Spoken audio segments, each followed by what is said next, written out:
Months had passed since that cold morning when Tunde fled from Aunt Grace's house. Now he was no longer the frightened boy who slept at bus stops. Under Mr. Collins' care, he had found warmth, guidance, and a new chance at life. Each morning, he wore his neatly ironed school uniform with quiet pride. His shoes were small but shone like mirrors. At Collins Memorial Academy, Tunde was known as the boy with the answers. He absorbed lessons like a sponge, especially mathematics. Numbers spoke to him the way rhythms spoke to drummers in his village. Teachers marveled at his brilliance. His classmates often whispered, "He's not from here, he's different."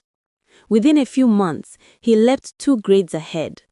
Even Mr. Collins sometimes watched him solve complex problems and muttered under his breath, "Genius doesn't care where it's born."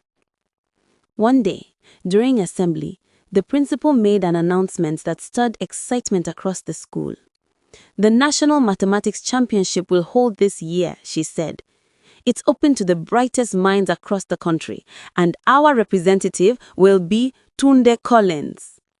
The hall erupted in cheers. Tunde stood there, heart pounding, proud, nervous, and grateful at once. The first round. The competition was fierce. The first round took place in a large hall filled with students from across the nation. Tunde sat quietly at his computer, surrounded by hundreds of faces, many older and more confident. When the timer started, he froze.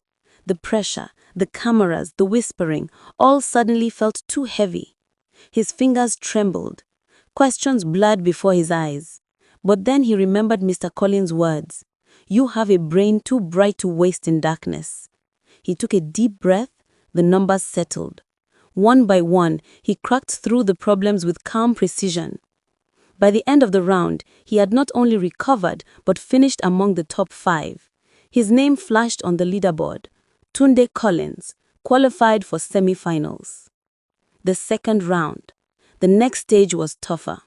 Every second counted. Tunde's hands flew across the keyboard, but halfway through the round, the screen suddenly went black. "Sir," he called to one of the organizers, "my system shut down." The man barely looked at him. "Keep quiet and wait. You must have pressed something wrong." "But it wasn't me."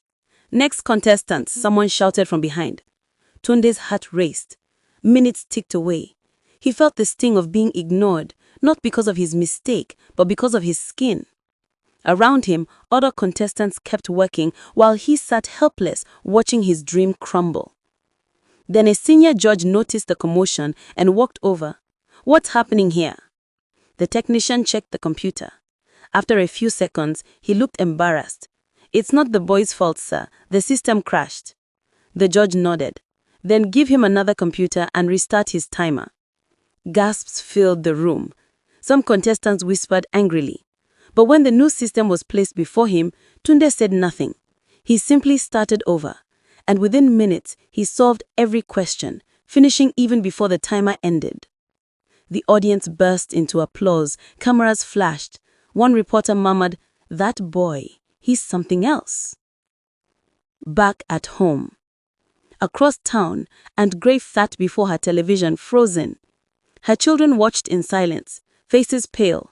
But little Ella jumped up with joy. "Mama, that's Tunde, he's on TV," she cried. And Grace said nothing. Her pride struggled with shame. She saw the same boy she had once called a village child now standing before a nation radiant with brilliance. The grand finale. The final stage was held in a grand auditorium filled with cameras and cheering students.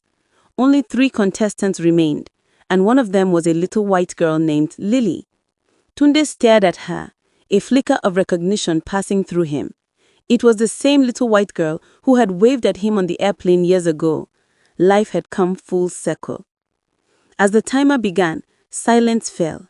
Equations and logic questions filled their screens. Tunde's fingers danced over the keyboard, his mind calm and sharp. But when doubt tried to creep in, he closed his eyes briefly and heard his mother's voice. "May your wisdom shine brighter than the sun." He smiled, a small, confident smile, and kept typing. When the final buzzer sounded, Tension hung in the air. The judges whispered among themselves, analyzing scores. Then the head judge stepped forward. Ladies and gentlemen, this year's national mathematics champion, breaking the record with the highest score ever recorded, is Tunde Collins. The hall erupted in thunderous applause. Tunde stood up, stunned, as gold confetti rained down. Cameras flashed, reporters surrounded him. Lily smiled and clapped beside him, whispering, "Congratulations, genius." The homecoming. News of Tunde's victory traveled far, across cities, towns, and seas, all the way back to the dusty roads of Igbogun. Drums rolled once again, just as they did the day Uncle Richard returned from America. But this time, the celebration was not for a man from abroad, but for a boy who had found greatness through his own path.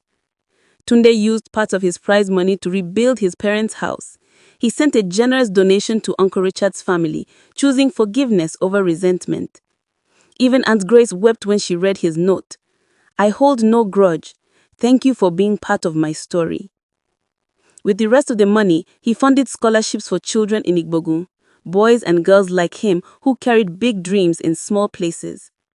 At the dedication of a brand new school he built, the signboard read, "Light Academy, founded by Tunde Collins."